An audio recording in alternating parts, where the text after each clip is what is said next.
saya berkeliling Indonesia nih. Wah, ternyata Indonesia tuh sangat luas sekali. Yuk kita belajar tentang letak Indonesia. Tapi saya turun dulu ya. Oke, kalian pasti sudah menyiapkan jawaban yang tadi ya. Pengen tahu jawabannya benar atau salah?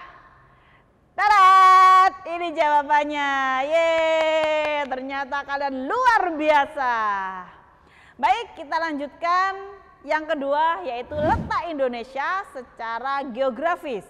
Letak geografis adalah letak Indonesia berdasarkan kenyataan di permukaan bumi. Letak geografis Indonesia berada di antara dua samudra dan dua benua. Di antara Samudra Pasifik dan juga Samudra Hindia. Berada di antara benua Asia dan juga benua Australia. Nah, Indonesia berada pada posisi silang. Makanya Indonesia disebut sebagai cross position atau posisi silang. Karena wilayah Indonesia berada pada posisi silang, maka membawa pengaruh bagi Indonesia. Pengaruh yang pertama adalah wilayah Indonesia dilewati oleh angin muson. Angin muson adalah angin yang berhembus dan berganti arah setiap 6 bulan sekali. Angin muson ini bergerak dari benua Asia dan juga benua Australia.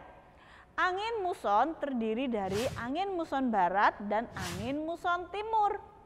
Angin muson barat berhembus dari Asia menuju ke Australia. Karena di Asia ini melewati laut yang sangat luas, maka uap airnya bersifat lembab dan banyak membawa uap air sehingga sampai di Indonesia jadi musim penghujan. Angin muson barat ini berhembus dari bulan Oktober sampai Maret. Sedangkan angin muson timur adalah angin yang bergerak dari Australia menuju ke Asia. Karena di Australia ini merupakan daerah gurun atau daerah gersang, sehingga angin yang bertiup bersifat kering.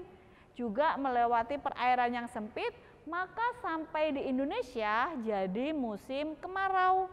Angin muson timur berhembus pada bulan April sampai September. Pengaruh letak geografis Indonesia berikutnya adalah dari segi ekonomi, sosial, budaya, dan agama. Dari segi ekonomi, karena letak Indonesia berada pada cross position, ini sangat menguntungkan sekali bagi wilayah Indonesia.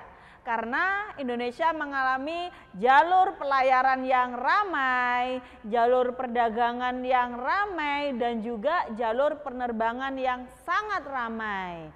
Dari segi budaya, banyak budaya-budaya asing yang masuk wilayah Indonesia yang terasimilasi dengan budaya-budaya daerah sehingga memunculkan keanekaragaman banyaknya budaya yang ada di Indonesia.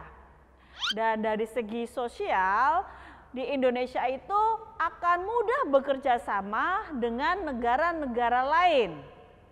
Dari segi agama, dengan banyaknya para pedagang seperti dari Spanyol, dari India, dari Arab, dan sebagainya yang masuk ke Indonesia, selain berdagang juga menyebarkan agama-agama di Indonesia, sehingga di Indonesia ini memiliki keberagaman agama. Ya, ada 6 agama di Indonesia.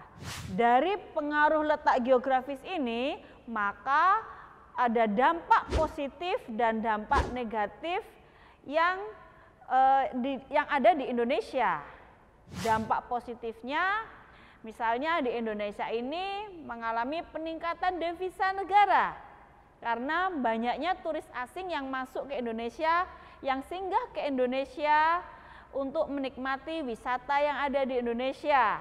Karena wisata di Indonesia ini sudah sangat bagus sekali ya, yang sangat terkenal di seluruh dunia. Jadi banyak turis asing yang penasaran ingin ke Indonesia. Nah, seperti lihat ini banyak sekali turis-turis yang datang ke Indonesia ya.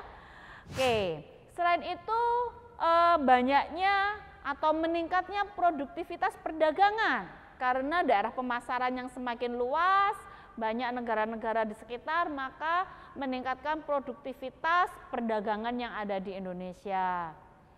Berikutnya juga budaya Indonesia juga bisa go internasional. Budaya kita dikenal oleh negara-negara lain, oleh negara-negara asing. Tapi di sisi lain juga ada dampak negatifnya. Karena kita berada pada posisi silang, daerah Indonesia itu mudah dilewati oleh bangsa-bangsa lain. Ya, seperti masuknya kapal-kapal ilegal yang melewati wilayah Indonesia, banyaknya pencurian ikan, ya, ada lagi penyebaran narkoba. Nah, selain itu juga bisa masuknya budaya-budaya asing yang tidak sesuai dengan budaya yang ada di Indonesia dan tidak sesuai dengan norma-norma yang ada di Indonesia. Baik, sekarang Bu Deni punya kuis lagi nih. Yuk, siapkan catatan kalian. Kalian catat ya soalnya ya. Soal pertama. Angin muson barat berhembus pada bulan apa? Oke. Soal kedua. Angin muson timur menyebabkan Indonesia mengalami musim apa? Soal ketiga. Angin muson barat berhembus dari benua apa menuju ke benua apa? Mau tahu jawabannya? Kita saksikan setelah tayangan berikut ini.